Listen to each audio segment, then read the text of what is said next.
Welcome everyone, and thanks for joining us today for this Marvin Labs sponsored LinkedIn Live session about what keeps analysts up at night regarding Africa. This isn't a theoretical debate, and together with Gail and Alex, we'll explore through discussion and slides how global shifts in power, trade and policy reverberate through real-world capital flows and market signals across African economies. We'll unpack how analysts on the ground, in particular Namibia with Gail, interpret trade tensions between the US and China, as well as political uncertainty in developed markets. We'll translate this into local forecasts and senior sector level positioning. Today's conversation is meant to be analyst-led, and we'll be joined by Gail, who will introduce herself in a moment and provides first-hand regional insight, particularly from someone based in the region. We'll examine the pulse of South Africa and Namibia's economies, the macro signals that often go unnoticed in global headlines, and practical questions analysts around the world can ask when bridging market uncertainty and institutional expectations. But before we dive into the questions and the slides, let me introduce Gail and Alex. Alex, if you'd like to introduce yourself first and Marvin Labs, and then I'll come to you, Gail. Yeah, hi, I'm Alex. I'm the co-founder and CEO of Marvin Labs. I used to be an analyst at a hedge fund covering all kinds of different things, including some emerging markets. And about a year ago, I founded Marvin Labs, and with Marvin Labs, we built an AI co-pilot for professional investors. And I'm looking forward to learning a lot about Southern Africa tonight. Yeah, it's going to be really interesting. So, Gail, that was a perfect segue to you there. Do you want to introduce yourself and your beautiful country as well? Sure thing. My name is Gail Hailonga, come from Namibia. I am a former Siseri Investment Group analyst, but right now just an analyst, and here to talk about, as James touched on, the ground level on how the trade tensions are affecting Namibia. And please be sure to visit the Namibia Wildlife Resort's website to get a beautiful feel of our beautiful country, as James just pointed out. Indeed, a land of contrasting beauty. That's fantastic. Well, there's plenty big beasts in the jungle in the Q1's earnings releases, so I'm sure we will tackle those and the impact on Namibia and South Africa today. I'm James Yerkes, finance and payments expert, formerly global head in HSBC Wealth Management. So let's cut to the questions, which some have been coming in actually, and I can see a couple of people have already said they're excited for this event, so thank you for that. And loving this is someone else. So we haven't even got to the questions yet, and we got some positive praise, and so thank you to everybody. Feel free to ask your questions as we go through. So I'll open up on a fairly general question about global impact, and perhaps if I come to you first, Gail, around how global tensions between, sort of US and China trade shifts impact Namibia and South Africa's economies. Okay, we can just have slide 1 up, so we answer the question with some facts up on the slide, please. Thank you. Up slide 2, I mean. Right, thanks. So, of course, we are all aware of all the tariffs that Trump has imposed as reciprocal tariffs that he mentioned. Particularly to answer James' question, the impact on Namibia's trade with the US, and I include China here. So currently, the US imposed 21% tariffs on the Namibian exports, namely fish, beef, and uranium and diamonds.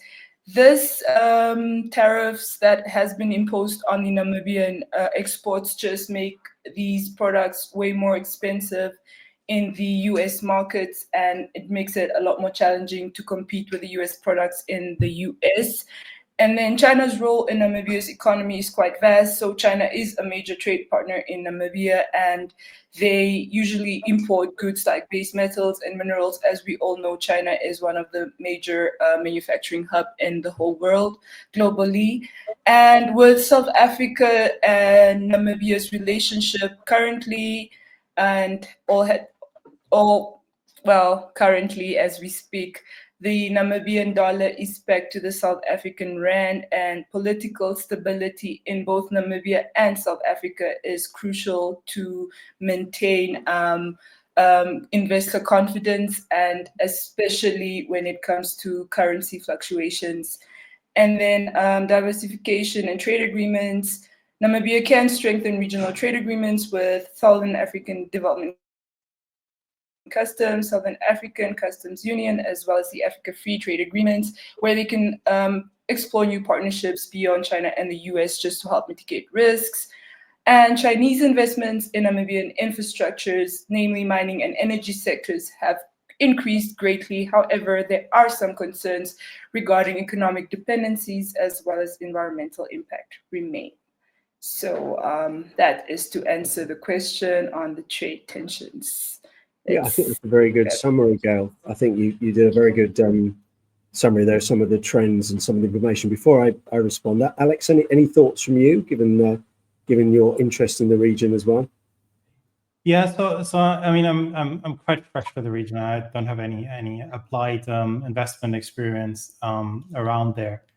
So I think the one thing that it was actually fascinating to me is that the currencies are still packed between Namibia and South Africa, which is surprising given kind of a lot of the idiosyncratic risks that South Africa had over the last, I want to say, half decade. And I'm just curious, and maybe Gail, you can kind of shed some light into this, like how much spillover from economic uncertainty and political challenges from South Africa are you actually experiencing on the ground?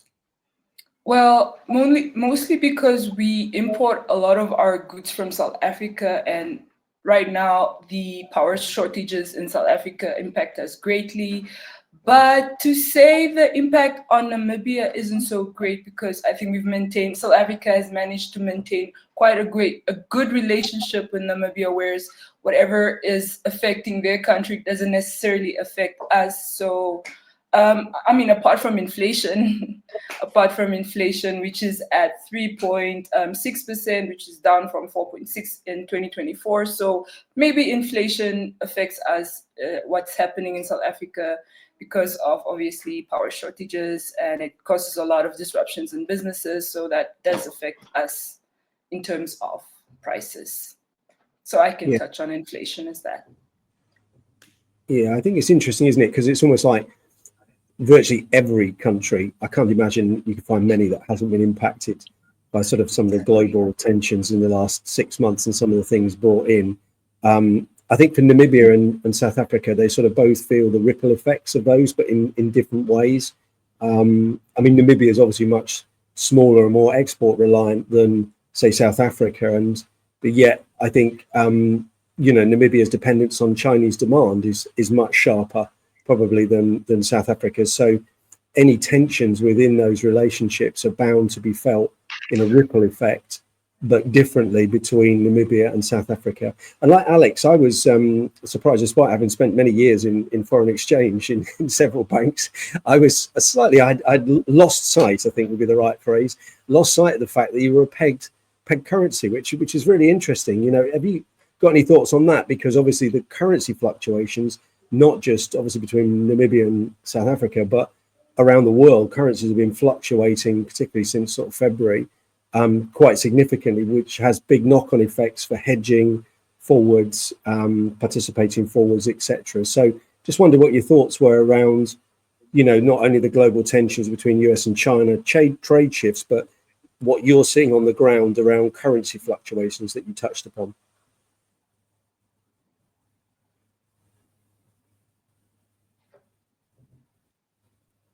Alex? Are you there, Gail? Can you hear us? Right. Yes, I can. Sorry. Right. Can we have slide 3? Sorry. Yeah, no, that's okay. Yeah. So here's slide 3.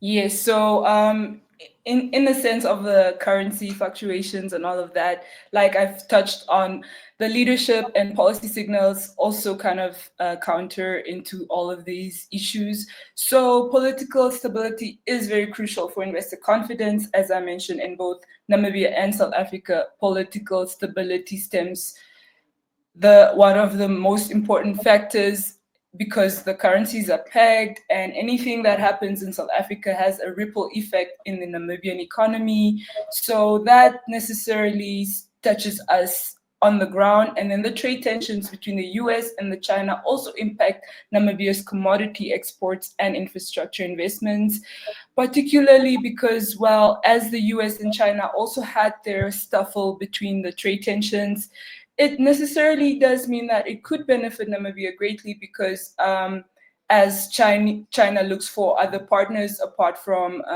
the US if their relationship wasn't stabilized, but as we know that they kind of worked on their relationship, so it just meant that it would benefit Namibia greatly.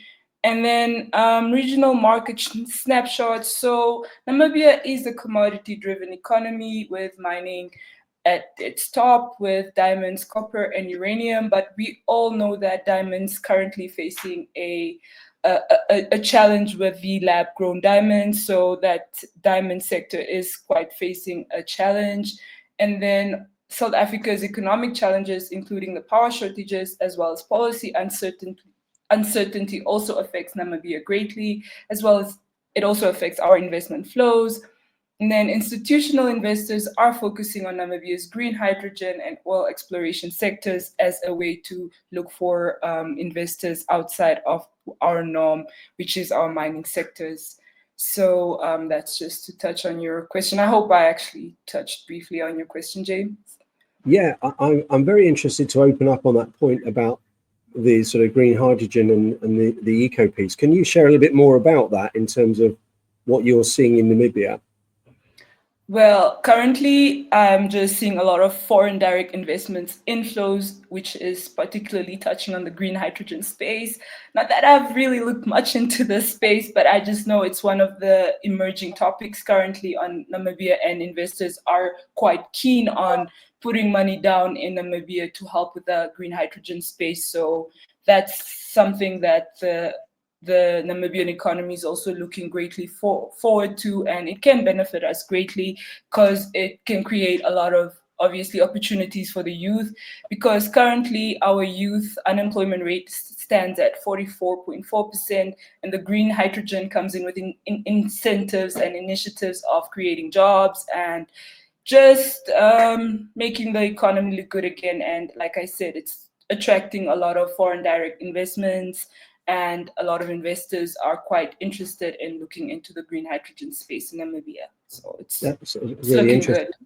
Yeah, no, and that's positive not just for Namibia, but wider for the planet. The question I have as well on that is, with the alignment with South Africa, you see so much alignment aside from the currencies being pegged, but as we just said, the implications with China. Is that something that Namibia has that is different to South Africa? You know, that it's really driving that agenda harder than South Africa, do you think? Definitely, it's definitely driving this agenda harder than South Africa, because this could make us less reliant on South Africa's power, because at the moment Namibia also imports power from South Africa, and if we can explore more on this green hydrogen, it makes us look towards new renewable energy spaces. And I'm not quite sure whether South Africa actually is looking into this, but speaking under correction in case the South African peers are listening. Yeah, but yeah, so definitely. Alex, what are your thoughts on it? Yeah, I think it's a very interesting topic, and I think it's clearly something that can emerge as a growth story in a couple of different places, I think, across the globe. I think it's something. I mean, South Africa has traditionally been a coal and oil-led country, and I think part of the reason why their power infrastructure is ailing so much is because they have a lot of trouble on their coal power plants, which clearly is not modern technology by any stretch of the imagination. So I think if you can kind of leech on and slingshot yourself by aligning with ecologically sensible technologies, then I think it's a great thing, and I think it's a growth engine across the world in a couple of emerging markets. I think that's a good point. I think I just want to circle back, Gail, to this, because I still am not entirely convinced is the right strategy, but that's just my personal opinion, is this pegging of the currency between South Africa and Namibia. Not that I'm going to change their economic policy, but I do question about, you're effectively importing, South Africa's monetary policy there. When you think about it, that if the rand weakens due to, South African political instability or whatever, Namibia's inflation rises and etc., even if local conditions are stable. So I think, there are lots of countries that peg their dollar to different, currencies, peg their currency to different currencies, the dollar being obviously a big one. But I just wonder if it's a structural link that serves to make for simple trade, but limits your kind of policy flexibility between yourselves and South Africa. I don't know what your thoughts are on that.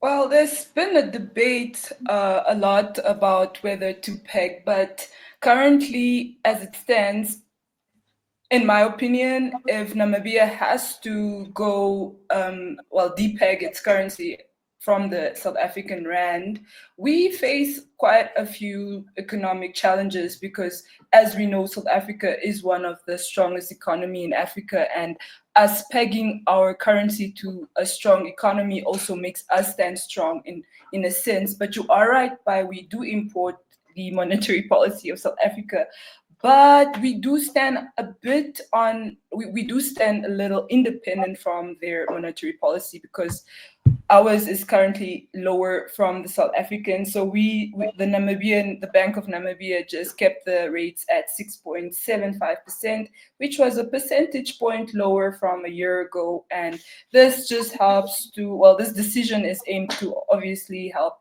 economic activity, domestic economic activity, as well as maintaining a currency stability. And this is obviously pegging the Namibian dollar to the South African rand, irregardless of the fluctuations in South Africa. But like I said, it is a stronger economy, and if we have to depeg our economy, I feel faces much major challenges than what it is currently, while it's pegged to the South African rand. I think it's an interesting. I mean, it's obviously this is a challenge that a lot of kind of similar situated countries face, right? I mean, and you've kind of traditionally seen examples across South America where, people peg their currency for quite a while to the dollar, officially or unofficially. You see this across Europe where people, in particular in Central and Eastern Europe, have pegged their currency to the euro or to the Deutschmark before. I think the one thing that makes this slightly unusual is that it's kind of pegging your currency to obviously the regional power, the regional economic power, but a market that is still very much developing itself in South Africa, right? It's not pegging yourself to a kind of established American, European economic powerhouse. I think that's the one thing that makes it I think just slightly unusual compared to I think what other places around the world are doing. I mean, there's Gail, it's completely to your point, right? I mean, there's still a lot of trade going on between the countries, so like it doesn't seem kind of off, but it's I think it's a special situation, pegging yourself to a regional power that itself is still growing and still emerging. That's good. And I've had a couple of comments in actually. So thank you to Lewis Komu, if I've pronounced that right, who said, I believe South Africa has a few green hydrogen projects in the pipeline. I remember seeing a few of them at one of the summits last year. So thanks, Lewis, for adding to Gail's thoughts on that. And Shristi Shah has written, love this. So thank you. We'll try and keep that going with our questions coming up over the next 45 minutes. So just swinging it slightly to a slightly different, we talked a bit about the sort of US-China, we talked a bit about currency pegging, about investor confidence. Clearly, you know, the factors that we've talked about already are impacting factors, but I just wondered what your thoughts are. If I start with you, Gail, on what factors do you think shape confidence differently in Namibia versus South Africa, you know, to sort of try and look at them as two separate entities? Okay, so let's just have a look at the facts on slide 4. So slide 4. Yes, this is it. So investment trends and information challenges. So what drives, actually, sorry, just go back to slide 3 again. Yeah, so here, so consumer confidence is shaped by obviously inflation trends, fiscal policies, and employment rates. Those are the 3 factors, or factors that do touch on consumer confidence. And as I mentioned before, the inflation eased greatly, which is averaging 3.6%, which was down from 4.6% in 2024. And this is slightly compared to the South African inflation rate. Namibia is doing quite slightly better. Even the GDP forecasts for Namibia looks much better compared to the South African GDP. And this just also shows a bit of Namibia's independence from South Africa, despite our currency being pegged.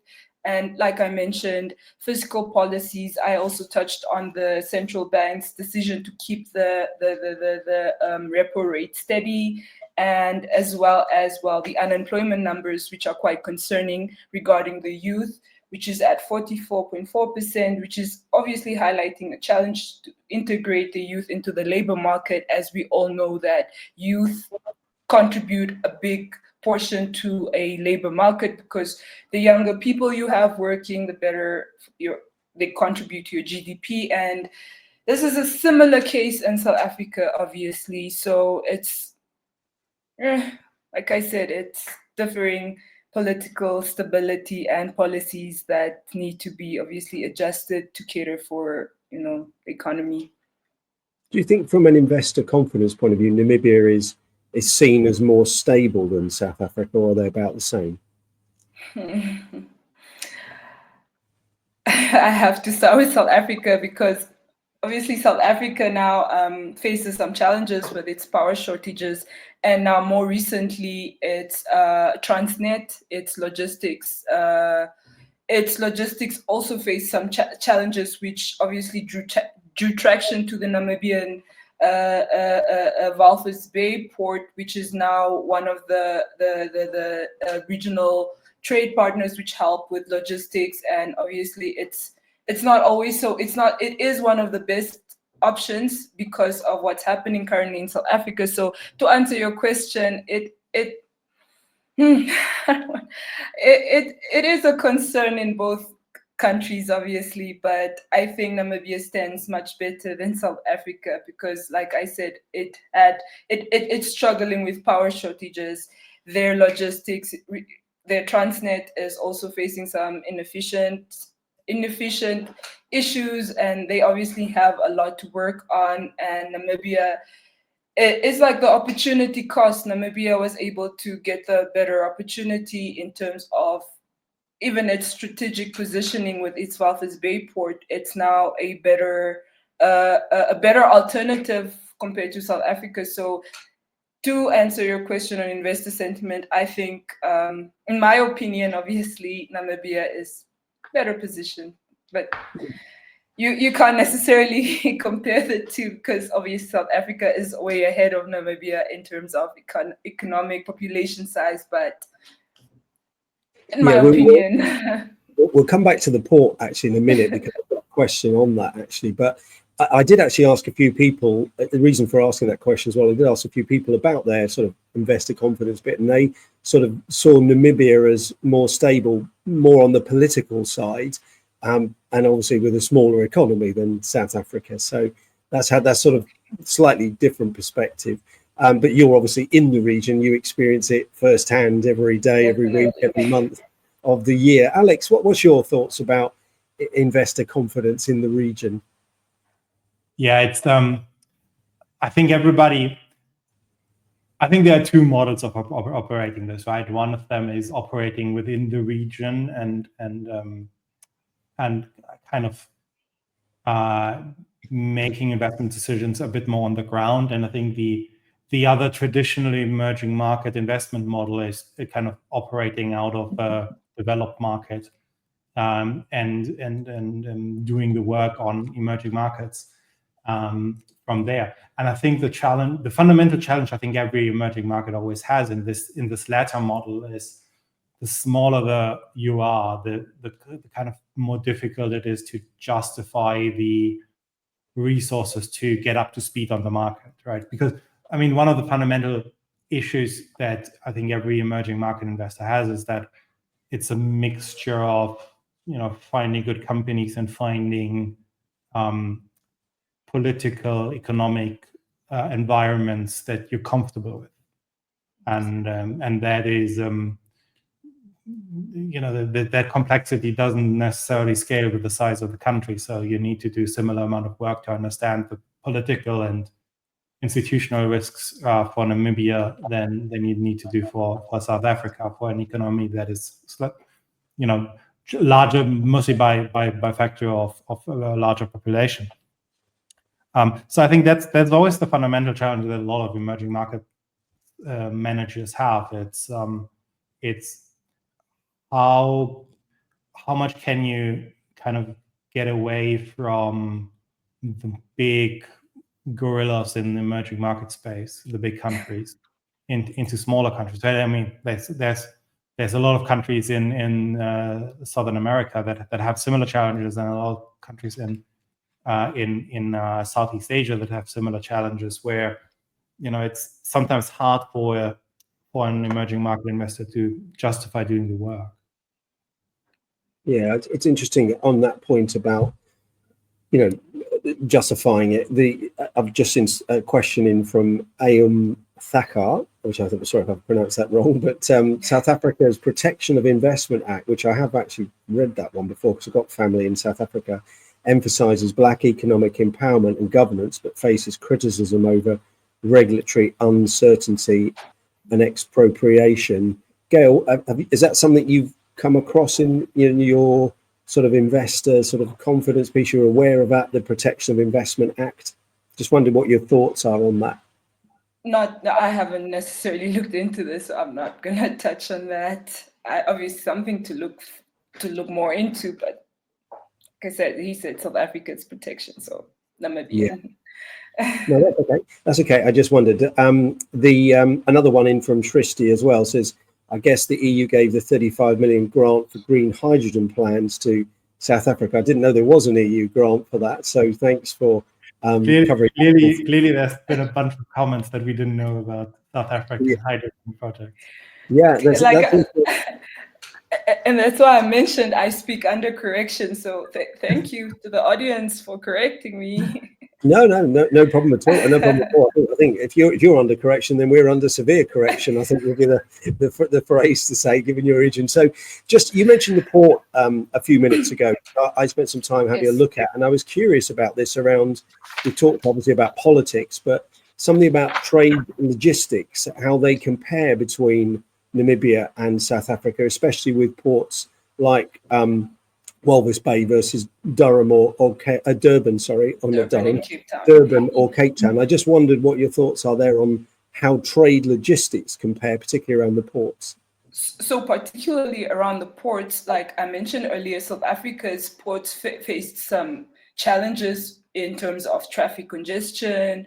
The supplies don't get to their orders on time, so that causes quite great dissatisfaction among consumers and suppliers overall. So then we look at Namibia, where it's strategically positioned with its Walvis Bay hub, and it's now positioned as a key trade hub. And obviously there's a lot of inefficiency, despite it being a good port hub. There's still some efficiencies and some improvements that can be done, but at the moment people looked towards the way of Namibia because there's not much traffic congestion compared to what is happening in Durban and Cape Town, and this poses obviously a great opportunity for Namibia to create some nice trading partners with other countries because of what's happening in Namibia. So we're taking advantage of the South Africa's downfall in terms of their Transnet and obviously everything else going on in South Africa. So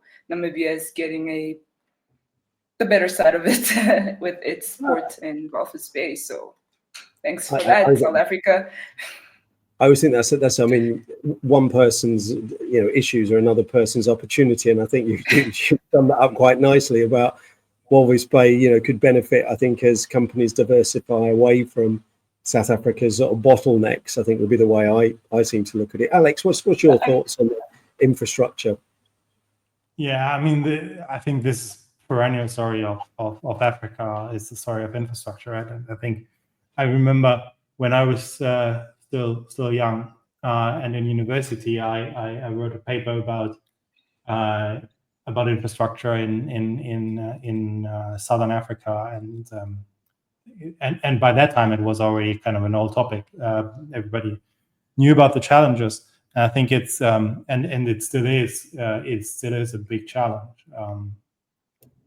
So building infrastructure and developing global trade infrastructure is tremendous, and I think it's very interesting to see kind of how the continent approaches this, right? Because you quite interestingly see on the eastern side of the continent, you see a lot of China-driven investment, building ports, Port of Djibouti, those kind of places, which are owned, operated, or directly or indirectly, officially or unofficially by the Chinese government. And I think then you see kind of a slightly different approach, because isn't it MSC that is operating Walvis Bay, right? It's a European operator. It's a European port, which is interesting that on the eastern side of Africa you kind of see it. Sorry, I got my sites mixed up, right? On the western side of Africa, you see kind of European infrastructure, European transport infrastructure in particular, being dominant. So I find that interesting, kind of as it's kind of an outpouring of Chinese interest in the region, which quite naturally is on the eastern side of the continent, given geographies. But it's I think that is a fascinating topic on the continent. I mean, that sort of leads nicely into, we've talked a lot about geopolitics, infrastructure, etc. Leading from that infrastructure piece into resource dependencies.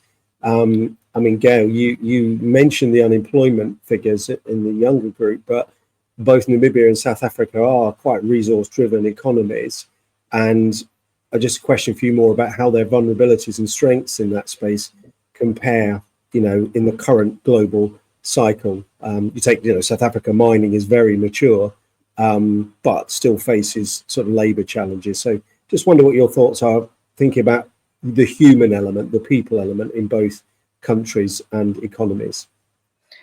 It's especially for me, as obviously having a background in economics, we study a lot of these unemployment and theories that tie on unemployment, and looking at how resourceful we are, because Namibia is a commodity-driven economy, and obviously stemming from mining and all of that. So we have the capacity to create employment.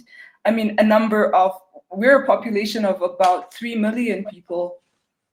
And to think of how high the unemployment rate is, it's puzzling to think, because I can think with such a less population, you can put a lot of youth to work and build your economy, because if people are employed, I mean, projects come up, but currently the new president-elect, I also meant to mention that we also, among 4 other African countries like Malawi, Liberia, and Tanzania, they've all had previously female presidents. So Namibia also elected its first female president on the 21st of March. So she imposed a lot of, she allocated a huge amount of money to the youth to create employment. So we as the youth are sort of looking to see how that will play out, and perhaps that can address the high unemployment in the country. But honestly, it is very concerning. And I mean, that number is not unsubstantial. I think it was 44% you mentioned. Yeah, 44.4%. That's the youth, but the total unemployment is at 36.9%. That is according to the Namibian Statistics Agency. So overall employment is 36.9%, and then the youth unemployment is 44.4%. And what do you, without drifting into too many sort of political sort of minefield, just wondering what are your thoughts behind why you think that is, and what do you think are some of the key reasons why unemployment, particularly in the youth, is so high? I think it's not my opinion.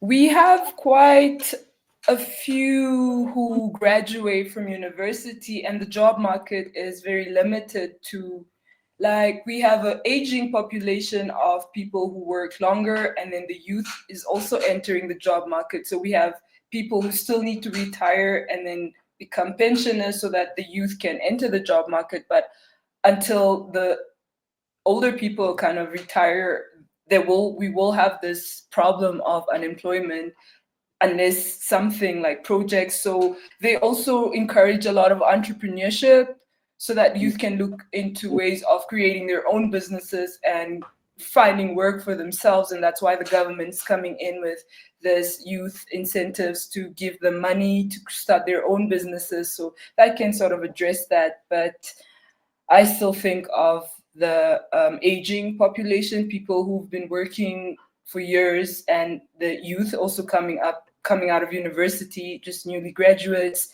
They sit at home because the job market is currently fluctuated with people who've been working for years. So that's an issue, and that's why I think we have to look more towards entrepreneurship. Talking of entrepreneurs, Alex, yourself and Marvin Labs being entrepreneurial in your approach to investment analysis, what are your thoughts on that in terms of Namibia and unemployment and the youth group? Yeah, I wouldn't recommend becoming an AI entrepreneur to many people. It's a tough job. No, but I mean, youth unemployment is kind of one of the worst economic things that can happen to a country, right? I mean, it's a well-established thing across the world. And I think it's understandable that is a top political priority to combat that, because that is ultimately what you're going to bank on in the future. So I think it's completely understandable to focus on it and to devote a lot of energy to combating it. We've just had another comment in from Lewis. Certainly the green hydrogen piece. We should do our own separate piece on this. Is between South Africa rerouting to us and Luden's Ritz, opportunity for port growth with green hydrogen partnerships with Rotterdam, Netherlands. Port infrastructure development could really bring growth across the board. So I think that's probably something you would agree with, Gail, wouldn't you? And then Aum has also added, yes, you're right. Also, what would be your take on FDI, foreign direct sort of investments and monetizing trade instruments in both countries? I'll come to you first on that, Gail, about foreign direct investment and monetizing trade instruments. Just wondered what your thoughts might be on that. Well, with foreign direct investments is particularly getting, my take is always, if like foreign people, like foreign countries, foreign developed nations come to emerging markets, they bring their funds, they bring their skilled laborers, try to bring it to Africa and Namibia and South Africa, because it's referring to both countries. And once we have that on the ground, I think it brings us expertise from developed markets to sort of leverage what we can on the ground. Namibia and South Africa, when they bring that money here, they teach us their skills and leave us with something tangible to work on, and then obviously invest in our emerging economies. And I think that's how foreign direct investments is really going to help both countries. If we have like people from developed markets come to our emerging markets and sort of find out the loopholes as to what we can do right. And I think Alex touched on infrastructure, and infrastructure is one of the major things that foreign direct investments can really help both countries right now. I hope I answered his question. No, it's very good. I mean, we're 40 minutes into our LinkedIn Live event. We haven't mentioned Elon Musk yet, who usually comes up, regarding sort of investment. But I do think you're right. I mean, Alex, what's your take on, foreign direct investment into the region? When you think particularly as well about some of the issues around tariffs and foreign investment, it's quite an interesting space as well. Yeah, I think the big concern everybody has around the region is the source of FDIs, and it's in particular I think the particular concern that a lot of people have is the reliance of some countries in the region on Chinese foreign direct investment. That is not necessarily always just investment. So I think that is the big concern, and I think everything that is non-Chinese kind of European American FDI is always, I think, seen as a positive, and seen as a clear beneficiary for the region. And I'm sure a lot of countries will see Chinese FDI in a similar way, but I think coming from somebody sitting in Europe or sitting in the US, that there's a concern with Chinese FDI, in particular in Africa, is understandable. So I think it's very nice to see, and it's very good to see that it's European FDI or American FDI driving it. And I think in particular on the western side of Africa, it's a lot of European FDI that is driving it, including the Wolf Bay ports, this green hydrogen project that is supported by the Netherlands. So it's a very top crop of FDI, and I think that's commendable.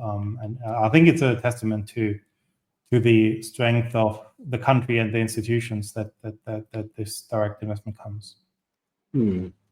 Just taking up the investment theme, more specifically around market data and access to sort of financial information, how does sort of access in Namibia and South Africa compare for analysts when it comes to getting hold of market data, disclosures and that? It'd just be good if you could share what some of the differences are, Gail, around the markets between Namibia and South Africa when it comes to analyzing data for analysts and investors.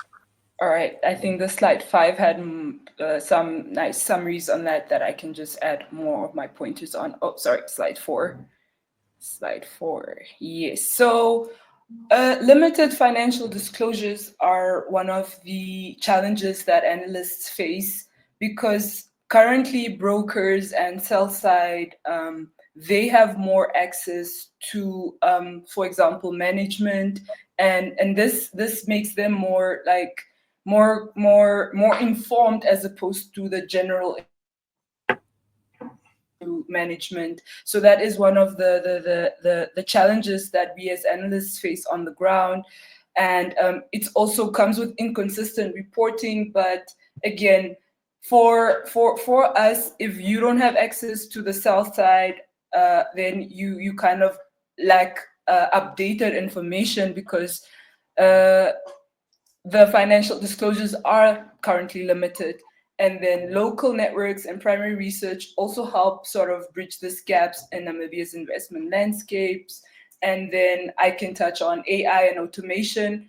These are increasingly used to enhance financial analysis as well as marketing forecast. And obviously, I think you guys have much more insight on Marvin Labs and how Marvin Lab can definitely help us analysts here in Namibia in terms of financial disclosures and our limited reporting standards. And I think AI is perfect in what you guys do. So that is a challenge we face. And I think this is where you guys come in to aid us.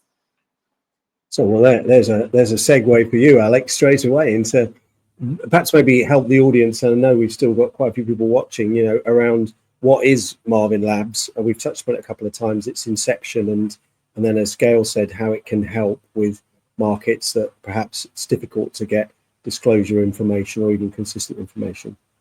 Yeah, so maybe we'll do like the 1 minute version of what Marvin Labs does, and then I can certainly talk about disclosures and just the particular financial disclosures in the emerging markets quite at length.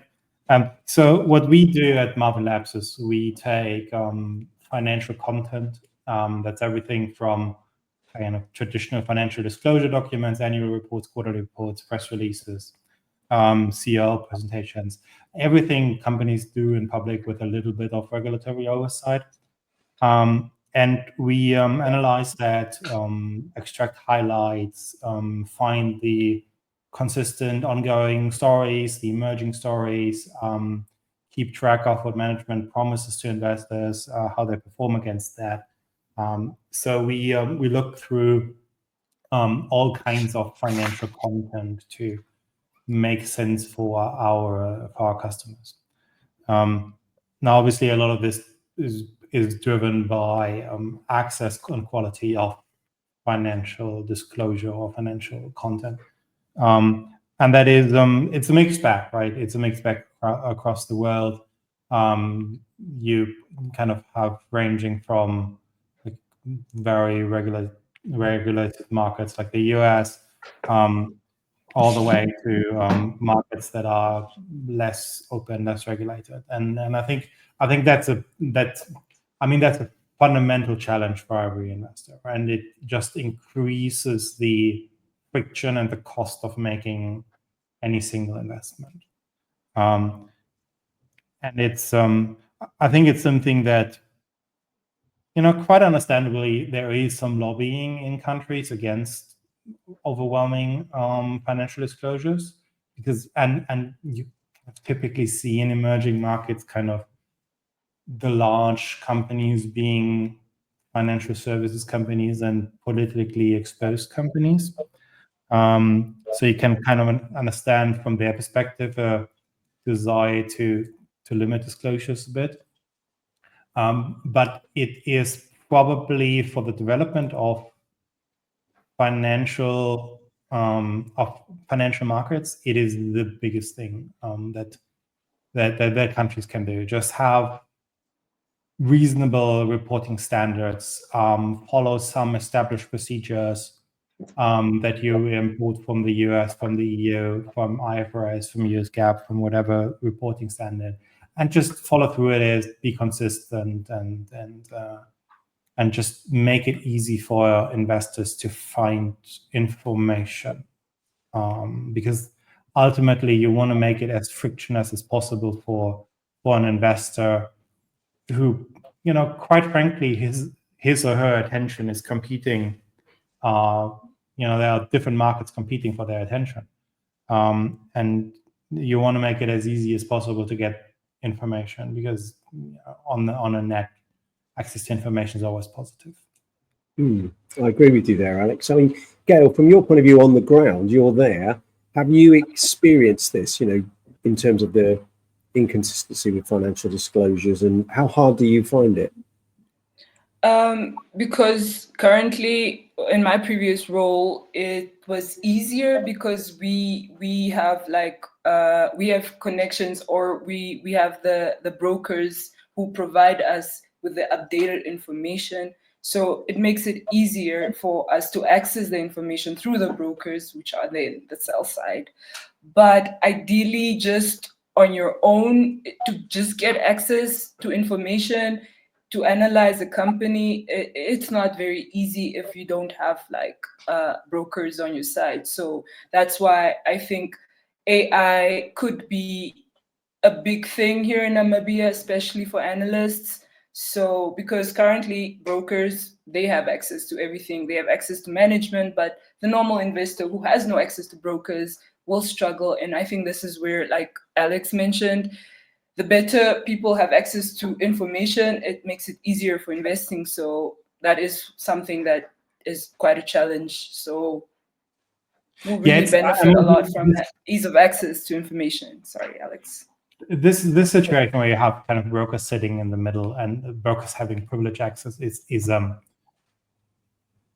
unfortunate reality of a lot of markets, and it's not great, right? Because it's the role of a sell-side organization in financial service in financial markets should be to provide commentary, to maybe give management access. I think there's some discussion around that role.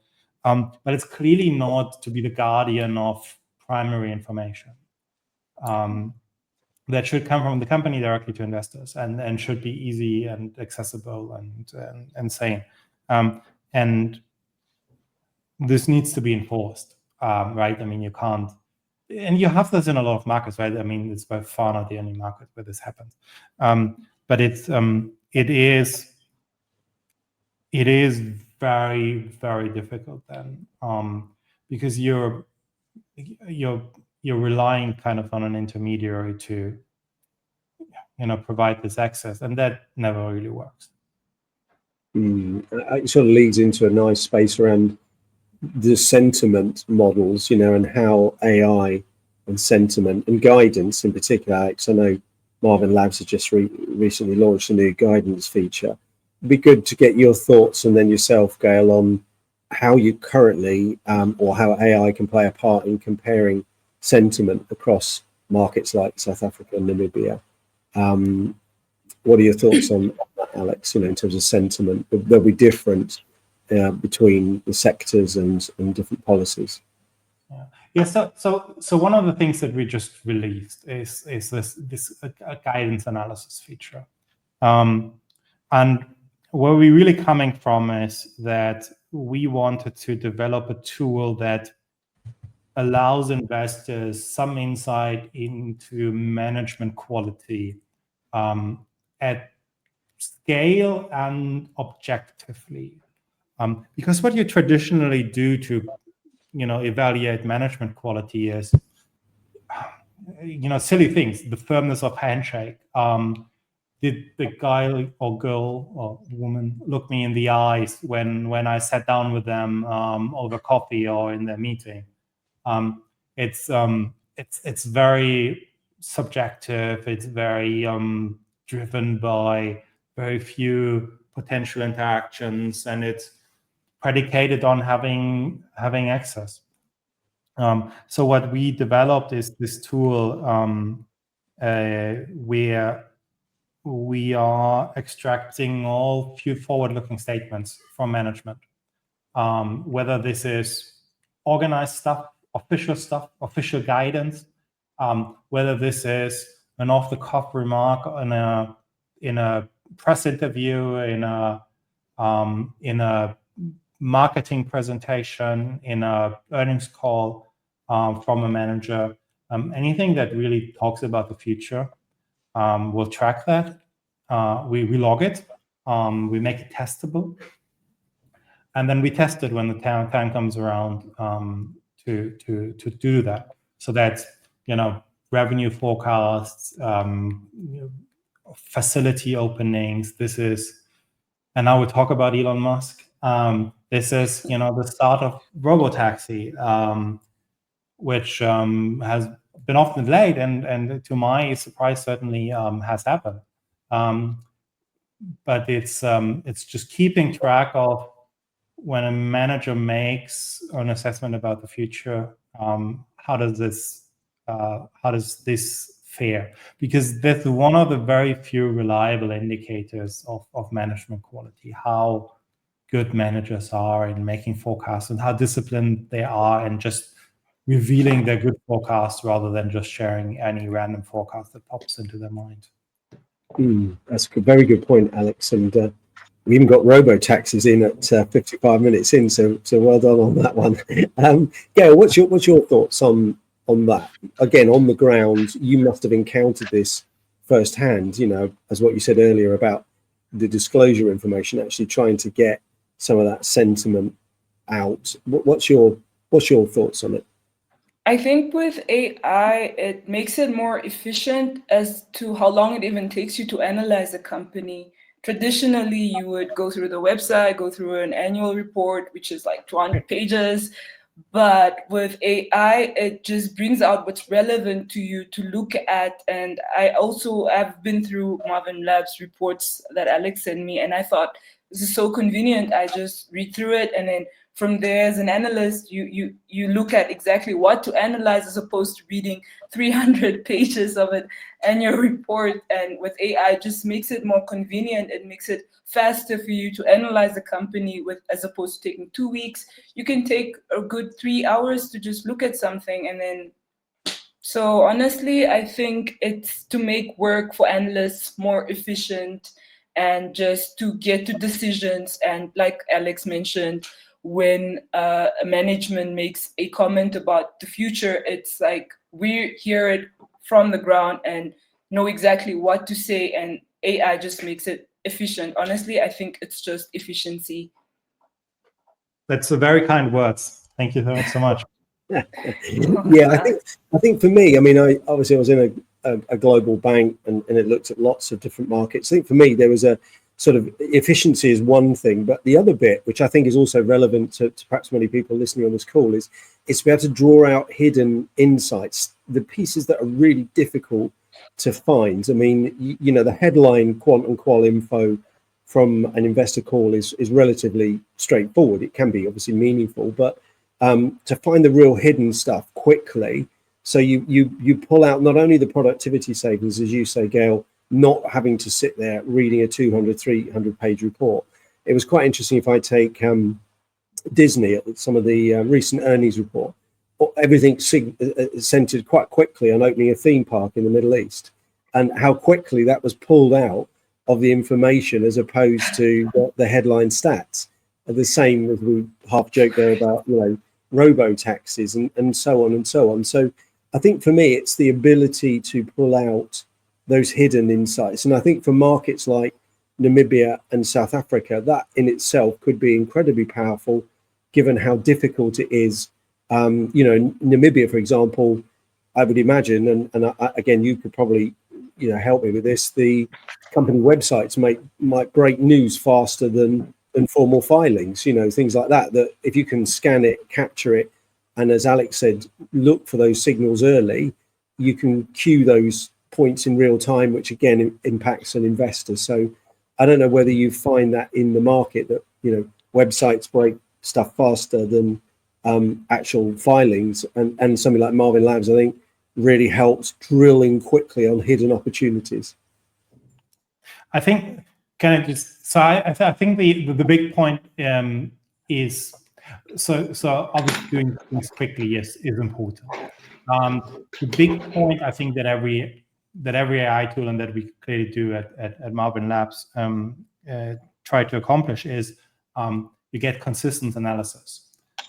You're getting the same quality. You're getting a very, very similar quality analysis on just about anything, and that is, I think, that is even more important to me than the speed of it, because we're still talking about, right? We're professional investors.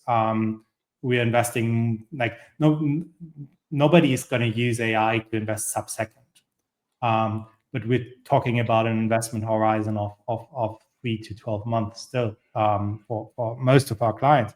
But the important thing is just making sure that it's consistent analysis, right? So that you are surfacing the Disney builds the theme park in the Middle East, but then at the same time you're able to contrast this to, hey, there's this other company, there's other very similar business to Disney called Wynn, the operator of casinos in the US, who's also building has a massive project in the UAE. But they're putting money down, they are actually doing, they are putting $1 billion down to build this, and Disney puts 0 down to build their theme park. So just finding these information, being able to kind of make the leap and contrast them, that is, I think, the big promise of AI, and that's hopefully something we'll get across to investors with Marvin Labs. Absolutely. And on that note, we're up on the hour, Alex and Gail. That's been a really interesting discussion. It definitely wasn't a theoretical debate. Your insights, Gail, were excellent from the region, as were your slides and some of the data and information on those points. And I can see the audience has raised several questions and points throughout. Aim has also just added another point saying, yes, I agree, it takes a lot of time. I'm assuming that relates back to the document analysis. So we've unpacked quite a lot of things in the last hour. Thank you for taking part, Gail, and sharing your insights from on the ground. Thank you, Alex, for sharing the developments in Marvin Labs and also some of the cutting edge changes around guidance and sentiment analysis with AI tools. And thank you to the audience for listening and being part of our LinkedIn Live event. Thank you. Thank you. Thanks, Alex. Thanks, James.